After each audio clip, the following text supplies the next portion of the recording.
Excellent. Well, thank you so much, Mike, for helping my project. Could you say a little bit about yourself? Well, my name is Mike Simmons. I've been involved in astronomy stuff for 50 something years, hate to admit, and mostly public outreach, with some public and private observatories, and then creating programs and organizations that do things worldwide now. So it's international work for me now. What got you into it? Into astronomy? Well, first there and then to outreach. Okay, well, I don't know. Yeah, I'm always asked that, and I can't remember. I was a little kid. I mean, it's just always been fascinating to me. I was into the planets and so on. I remember, since we're talking about space stuff, I remember Sputnik being launched, though I couldn't see it, but I did see the first Echo satellite and followed everything there. So everything about it has just fascinated me from since I was a kid.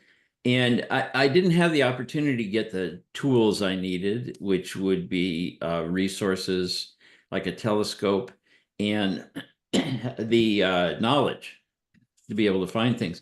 And I just happened to rediscover the sky when I was in my early 20s and could actually do that. And that was the end of that. And so I've been involved as an amateur astronomer ever since. I studied astronomy as an undergraduate, but I went into other things to make a living. And outreach has always been a passion, and you find with the people who do public outreach in astronomy, talking about both space missions and astronomy, that sharing this, it's that we're evangelists. We want to share it all with the rest of the public, and everybody's fascinated by it. So that's been my thing. How do you think the brightness of city lights and the fact that we have so many entertainment options and people just don't go outside and stare at the sky as much. What effect do you think that's had on our, perspective that there's so much more out there? People know this, but it's become intellectual knowledge. They get a ton of it on the internet now, so people are learning more and understand more about it than ever before. But it's absolutely true that people don't realize you can go out and see the planets yourself. You can go out and see satellites. They just aren't even aware of that. And the light pollution is a very big reason for that. We've lost our connection with the sky. I'm on the board of Dark Sky International, and we're fighting that kind of a losing battle all the time. But I shouldn't call it a losing battle. I mean, we're making progress, but people just don't understand, and they don't realize what they're missing. And also, when you show things to people through the telescope, they'll look up in the sky and you'll say, yeah, that's Saturn. That's what we're looking at in the telescope. And they had no idea. So, but Hubble and Jay West and all the things that are happening now have really captured everybody's imagination. And now with space exploration becoming so diverse, and with the private companies and different countries, so there's just a tremendous interest in it. And what do you think most excites people? I mean, obviously that personal connection is key. I think I even saw like a little short movie about a guy with a telescope showing people the moon and kind of like filming people's reaction to that. But in your experience, what have you found to be sort of like your first go-to thing to get people excited about it? I know that short video you're talking about. I actually did an online program with the two guys who made that. It's called A New View of the Moon, I believe. And it's incredible. It's the first thing I've ever seen that really captures the excitement of it. Brilliantly done. And the moon is one of those things. Saturn is another. But the thing is that I've also done outreach where I don't have anything but a double star, and it's two Hmm. little points of light. But when you explain to people what it is, they get really interested in it, and they'll look again. Not like you can see anything more, but they'll look again because now you know what you're looking at. So uh, it almost doesn't matter if you can explain it well. Saturn and the moon, Jupiter with its moons, there's spectacular things that everybody gets right away. But there isn't anything that isn't incredible, really. That's all new to everybody. And when you think about, we've had Hubble for a couple of decades now, and we just have James Webb for about, I guess, a couple of years at this point. Um, what effect do you think that's had on kind of the work that you do? Well, it only increases the interest. And one of the things that it has changed for me is that when there's a new image or a new discovery, I have to read up on it because I'm going to get questions. And we all do. And I think it's really generated a tremendous amount of interest. The things that I'm doing now really are about using astronomy to bring STEM education to marginalized communities like developing countries and rural locations and things where they don't really have the resources. And astronomy is the natural laboratory that we have overhead. Everybody's got that. Uh, and it doesn't impact that nearly as much, I think. Astronomy is still seen, and space exploration are seen by a lot of people as a frivolous waste of time and money because they don't understand it. It's quite the opposite. And these things are really useful and have an important place. So yeah, there's interest, but I don't think anything's changed as far as what I do per se in people's understanding of how practical it is, how important it is. And you mentioned you you didn't get to see Sputnik, but you got to see like Globestar. Was that it? Echo Echo One, Star, the big Echo One. yeah, yeah. Can you talk a little bit about what that was like? What people were talking about and what you remember? Sputnik, was a big deal. I mean, I was 7 years old, so just turning 8, and I didn't understand the political ramifications entirely, but I remember it. It was all about, the Russians did this first, and that was obvious to me as a little kid. I didn't care. It was just it was just an amazing thing. And my father learned about how to see Echo One, and he took me outside to see it and watch it go by.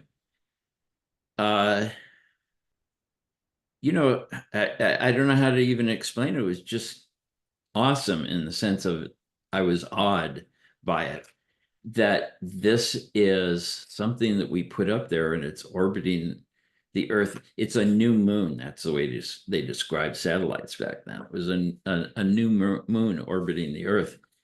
Um, and it really made me excited about what was to come. And things happened pretty fast after that. Hmm. And then they slowed down somewhat.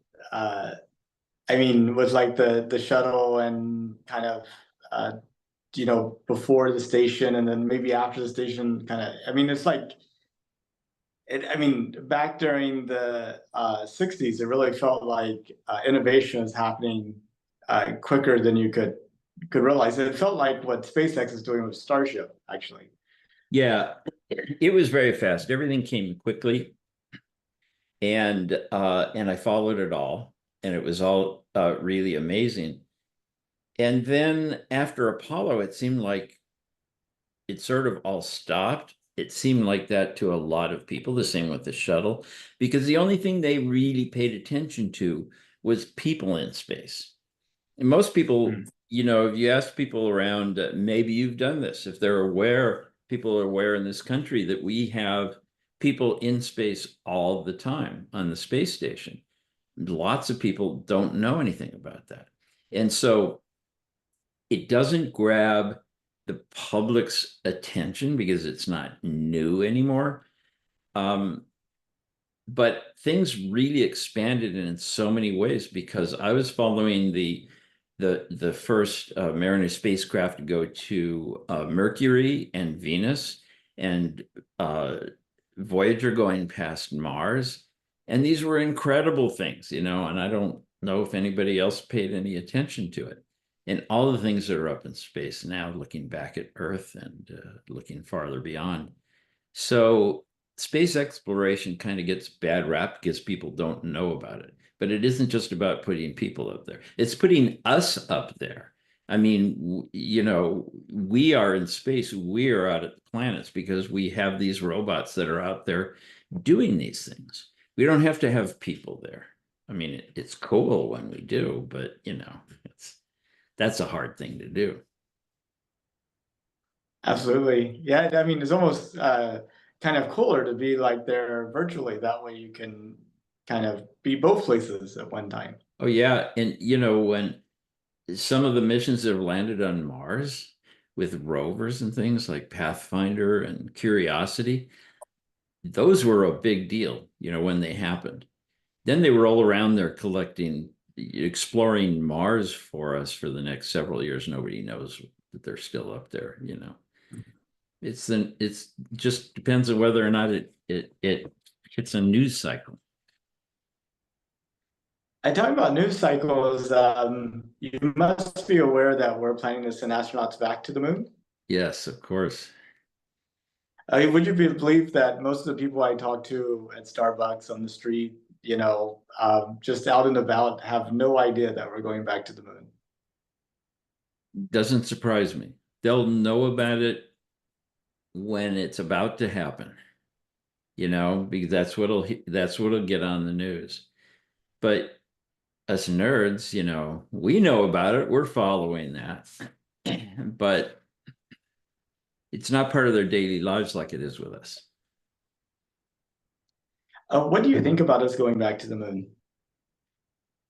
Yeah, I really think that things like sending humans off to other planets like Mars and so on is doesn't nearly have the return. It's so hard to do. It's so expensive.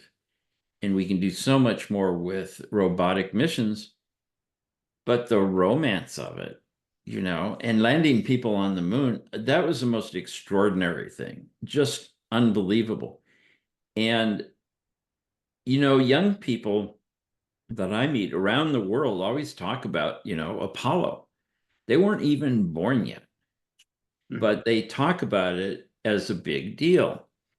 And they want to have something like that too. Um, but you know, that's the way we had to do it then, really.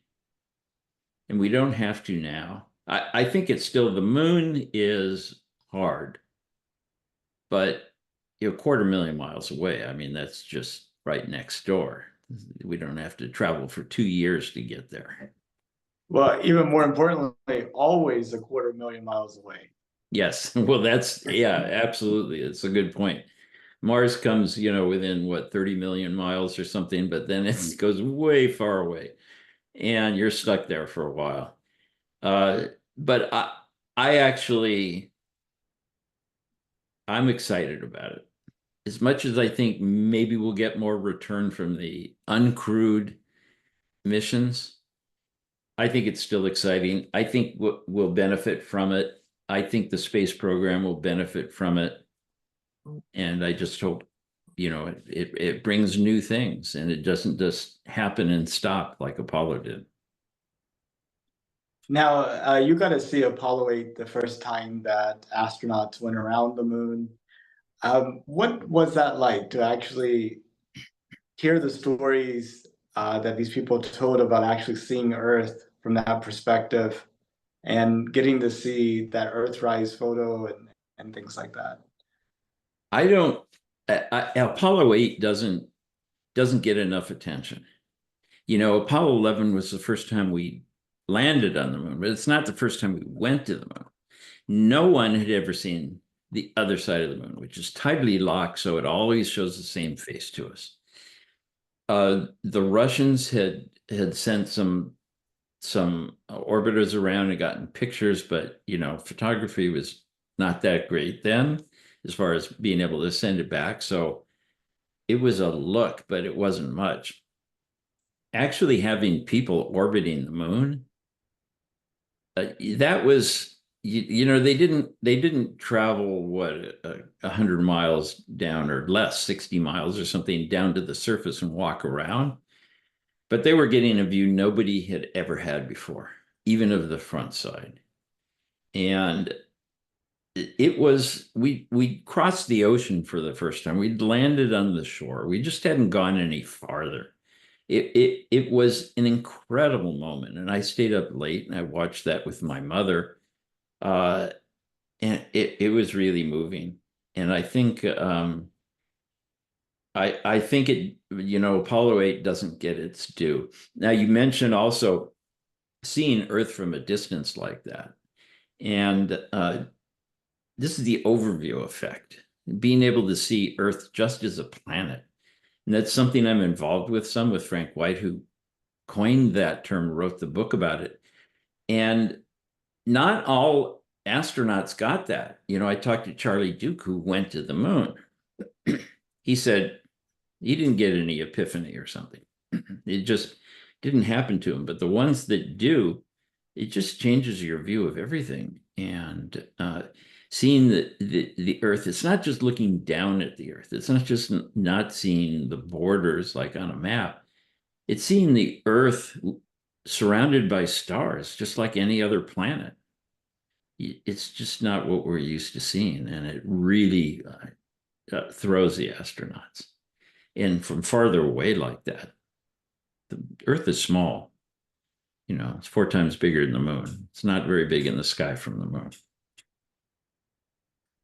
And it's kind of interesting, you have seeing the Earth from the moon, but then you also have seeing space. I was thinking about, William Shatner on his Blue Origin trip. He comes back in tears, and he's like, "There's nothing up there. It's nothing but death and blackness and stuff like that." So, Yeah, that was incredible. I think you remember the line from the book and the movie Contact, where in the movie Jodie Foster says they should have sent a poet. And we finally sent somebody who, an actor, is used to expressing these things. And when he came back, that was the best. I know space people who didn't like the idea that he was saying, "Is that death?" But it is, I mean, it really is. The point is not that's death, but this Earth is life. That's the whole point about, looking back at the Earth and seeing that's all the life we know of in the universe is here.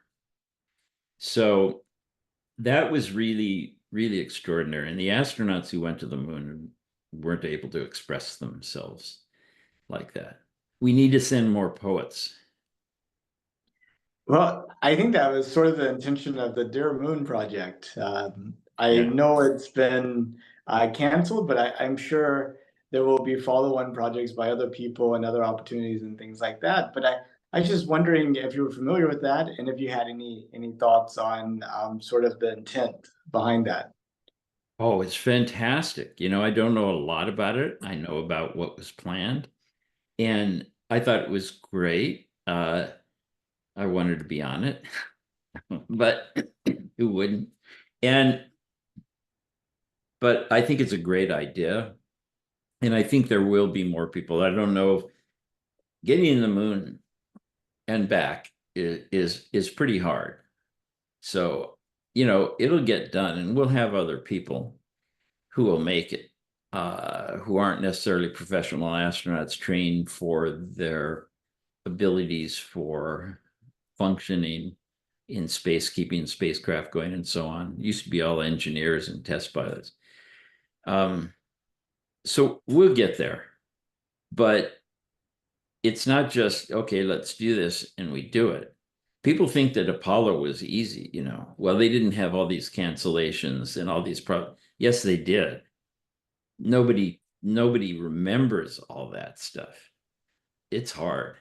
So yeah, somebody made a try, didn't make it. Next one, maybe they'll make it. Maybe the third one. We need those people up there as representatives for us. It's kind of funny if you think about sort of the personality of a poet or an artist versus an astronaut. Is like an astronaut that feels so stoic and able to be in like the most impactful situations, remain calm and cool and not react. Yeah. Yeah, that's interesting, but I can tell you that the astronauts are still people and they're just blown away because some astronauts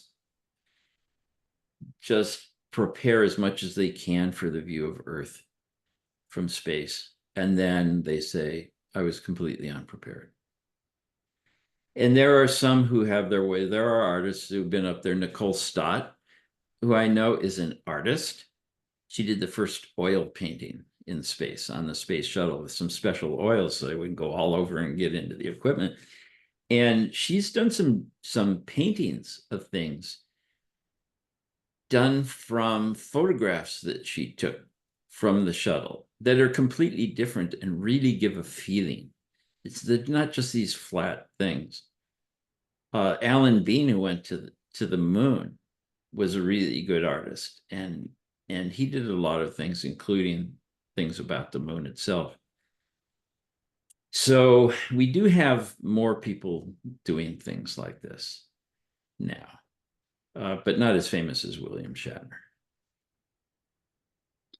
And when you think about where all of this space exploration might ultimately lead us, thinking out not just like 10 years, 50 years, or even 100 years, but if you were to think out like 200 years, what does humanity look like to you? Well, yeah, I always think about Yogi Berra, you know, the great baseball player who said all these goofy things, who said, it's really hard to make predictions, especially about the future. You know? and I look back at the movies and the books and all the things about what the future would be like, and nobody got it right. I mean, because how would you know that we're going to have computers that do the things we do? And it's every once in a while. So you look back at the history of science fiction, movies and books and things. So what's it going to be like? You know, I know people are really optimistic that say in 50 years we'll have a colony on Mars or something. I don't think so. And the simple reason is there's no business case for that. How many trillions of dollars do you want to spend on doing this because it's cool? Mhm. Um, Mining asteroids, I could see that happening in, you know, in 100 years, 200 years. That's still pretty hard, and you got to wait for them to come by. Um, but humanity heading off into the rest of the solar system and off to other stars and so on, I don't know of any way that's going to happen. There's the other question that always comes up: is the future of humanity in space going to be like Star Trek? You know, hopeful we've solved all our problems, or The Expanse, where it's just the same people, but they're out there traveling around the galaxy. And that's something that people always talk about. And I've been watching Star Trek since it first was on, and I love it. But if we're going to send people out there, they're not going to be any different than they are here, I'm afraid. So, but I think it'll happen if it's necessary or someone can make enough money or something. Well, maybe instead of making an exercise in prediction, we could make it an exercise in dreaming. Yeah. What would you want humanity to look like in 200 years if you could influence it to get there? Well, I've been watching Star Trek for 60 years, so that's what I want. It would be I really do think that if we could get everybody up into space, it would change everything. From what I understand from the astronauts who, like Edgar Mitchell, who is an engineer but was completely changed by his experience going to the moon and back. Wanted to take every politician up into space and say, "There, look at that, you SOB." Um, I think it would really change things. I think it's really important. And I work on in astronomy. One reason is that is the overview effect for the rest of us. Because, like in A New View of the Moon, that video you're talking about, when people look through a telescope and then they look up and they say, wow, that's now part of their universe. That's there. It's their neighborhood. It's expanding things.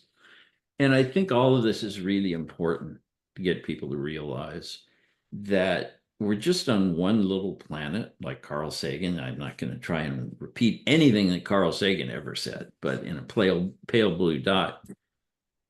That's what I would want, is that when assuming we leave Earth and go out to populate the galaxy, that we recognize our smallness, our unimportance, and that we're a bit more humble, as Carl Sagan said, um, and recognize our true importance and value, and I guess our destiny.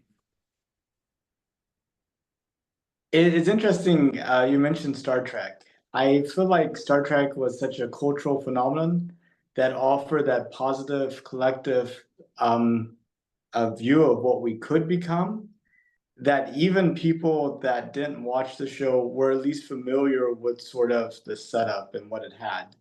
But I feel like in current times, we don't have anything that's sort of filled that same place. I was wondering what your thoughts were. Yeah, we're bombarded with so many different things, and most of it is just there to make money. It wasn't made with a vision like Gene Roddenberry, and I've heard Gene Roddenberry speak, and he really was all about the vision of that. Not that he didn't want it to be successful and make money, but that was what was behind it. We're pretty bombarded with stuff now. It's just everywhere all the time. And so I don't know. I just don't see people having the same focus on things like this. I see more activity and less dreaming, more reality, less imagination. Um, and now I'm talking about my country in the United States. Maybe not so in many other places where they don't have everything that we do, but I think we do lose something when we have everything. We don't go out at night and look at the sky. We don't go out into the woods. We forget about nature and the other simple things that we've had for the last few million years that we've lost touch with in the last few decades. Yeah, it's kind of interesting. We sometimes forget that nature, we forget the nature of nature. We live in such a curated and safe environment that we've essentially made everything that's not our environment unsafe for ourselves because we have no concept of how wild is. Yeah, yeah, and I've done a lot of things out in nature. Used to backpacking and mountain climbing and things, and yeah, it's most people were pretty self-contained and not familiar with the world as it is, but the world as sort of was created around us. This is going to sound odd to younger people because they don't know the difference. But people do go out, for example, and into a dark place and see the sky for the first time and say, just, I had no idea. Or into nature and rediscover things. But you need the patience, you need the time. Hmm. Did you ever want to be an astronaut? I never thought about it, to tell you the truth. I've thought about that recently because people some people that ended up going into space, who were just guys before. And I never really, as I saw the Mercury 7 and the others, I never thought, oh, I want to do that when I grow up. I wanted to be an astronomer. And it just didn't occur to me that I would be an astronaut. These were like special people. They were other people. Wasn't for me. Would I have done it? I don't know. Maybe not. But I'll tell you what, as I've seen other people that I know who end up on a spacecraft going into space, and older people and normal people, I started thinking, oh, well, maybe I could still make it. I mean, what was Ed Wright went up? He was 90, I think, So I can do that. I just can't pay for it, but we'll see. How old was John Glenn the second time he went out? I think he was 80, around I, 80. Yeah, he was pretty old for that. Yeah. Don't remember exactly. Maybe he was in his late 70s, but he was the oldest person by a lot. And it was just, I looked at that and said, really, is he going to survive this? Yeah, it's no problem. I can do it. Anybody out there watching want to send me into space? I'll go. um, how far would you go? I would go to the moon. Yeah, absolutely, because that's a long trip, but it's not that terrible. I mean, I would certainly do that. I mean, I spent that much time on a remote mountain, so I can sit in a space capsule for that long. But I wouldn't go to Mars. I know people who would. I don't know why. I wouldn't do it. Be the rest of my I life. I've been thinking about that, about people who say they want to go to Mars. And my thought, and I like to run this by you, is they don't want to go to Mars. They want to come back to Earth from Mars. Like they want this experience to make them special back in the context here on Earth. Yeah, I mean, I would do it if it wasn't going to take several years. But I do know one person who, and there are others like this, but I know one person who would go to Mars even if she wasn't coming back. Hmm. I have no idea why. I don't get that. Not where I want to Well, spend the rest of my life. Yeah.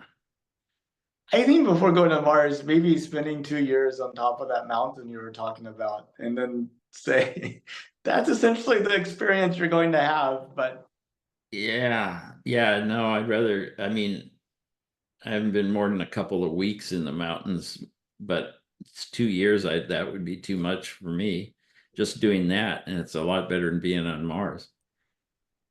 But a couple of weeks, I met when I was in Romania, Romania's only astronaut, and he'd flown in one of the early Soyuz missions. And oh my gosh, you look at those things.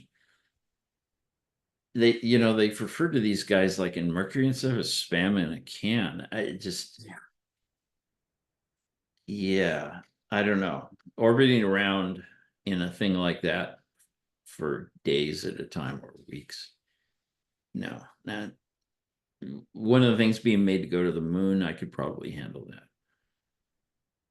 do you think you'll get a chance to go to space in your lifetime? No, it's still such a rare thing. I mean, I know people that have accomplished that, but both paid and winning a contest. But it's a rare thing. I can't afford to pay for it. I'm not likely to win a place or have somebody pay for me. It's just the odds are really small. And when you look at it, we say, well, we've got so many people who've been to space now. It's something like 600. Hmm. That's one out of every 10 something million people on the planet. We have 7 billion people on the planet. 600 have been to space. Um, of people who are alive now, it's half that or less. So it's a rare thing, but given the opportunity, I would do it. Was there a point in your lifetime where you thought, hey, it's just a matter of time before I get to go? Or is that just kind of, did that never cross your mind? Not really. I really didn't think about it until the private companies started going, and I realized, wow, you don't have to devote your life to trying to be an astronaut. There are people that can do this. And that's just a matter of several years. I know one person who paid her way to uh, the shuttle to the a space station, and I couldn't possibly do that. Um, but it hasn't been very long when people say, well, just ordinary people are going. It's not very many of them. But so yeah, I never really thought I could. Now I think it's possible, but it's not likely. Was that Anusha Ansari that Yeah, you're yeah, I referring know to? Venusia. Yeah, I read her book, her biography. So, it's and really I've good. seen her a few times. So I Yeah. think Reaching for the Stars, I believe was the My name. Dream of Stars. My Dream of Stars. I actually have it on my bookshelf behind the fake stars there. That's awesome. Well, Mike, that's pretty much my standard questions. Is there something that you think it would be good for us to talk about for this? What I hope people 200 years from now are looking back at what I see as a transformative decade. Or did you have some questions for me? Well, I don't have any questions as far as what else. I think people, anybody watching this should reconnect with the stars. It's just you don't know what you're missing until you see it. And even doing that, looking through a telescope, to me, looking through a telescope for the first time is like living in a house and you've been in your backyard, but that's all you see. And then one day you get up on the roof and you look out and there are all these neighborhoods, all these other houses, there are mountains out there, there are all kinds of other things. And that's what the video you're talking about shows, these people who look at the moon and then they look up at it. And it doesn't look the same. It's real. It's you've been there, you've seen it up close, and uh, it changes things. So there is just a lot out there, and it has a real impact. And I think people should look for that. Get out to a dark place, see the Milky Way, see the other galaxies and these things. That's what I would urge people to do. It is an important thing. It's known to help with mental health and everything else too, just as any part of nature does. And now we're working on using astronomy for good. And I haven't said this any place yet, but we have a new podcast that's going to be coming out about people around the world who uh, are doing using astronomy for good in Pakistan or Ethiopia or working with the blind and all these different things. So we've recorded episodes and we'll have it out in a few weeks. It's called Big That's Impact Astronomy. Big Impact Astronomy, BIA. BIA. There is a web page on our website, astroforequity.org, but that's it for now. Well, that's pretty awesome. Well, Mike, it was such a pleasure to get to talk to you, and thank you so much for your time. And if you're ever in Houston, I hope we can connect. Yeah, sure. What are you at NASA there, or what do you do? Yes, I'm currently, I mean, this is completely a personal project. I just want to toss that out Of there. course. But a couple of years ago, I actually had a coworker die, and I was like, if you're not doing it now, you'll never be doing it. And so I decided to apply for a job at NASA. And I work in mission control on the International Space Station program, controlling the solar arrays and the radiators and the electrical power system and that type of thing. So. That shows the value of just saying, yeah, I can do that and try it. It's just wow, that's amazing.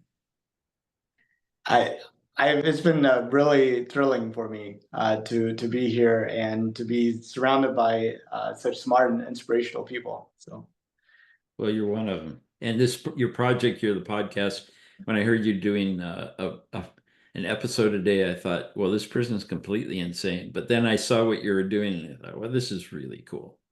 So it's good. it's been really good to just get out and connect with fellow humans. I have the most interesting conversations with the most unlikely people. Just like in public outreach. Yeah, Absolutely. I he's doing mean, it. we create all these stereotypes about people we don't know, but you just get blown away whenever you actually start interacting with them. It's just like, my gosh.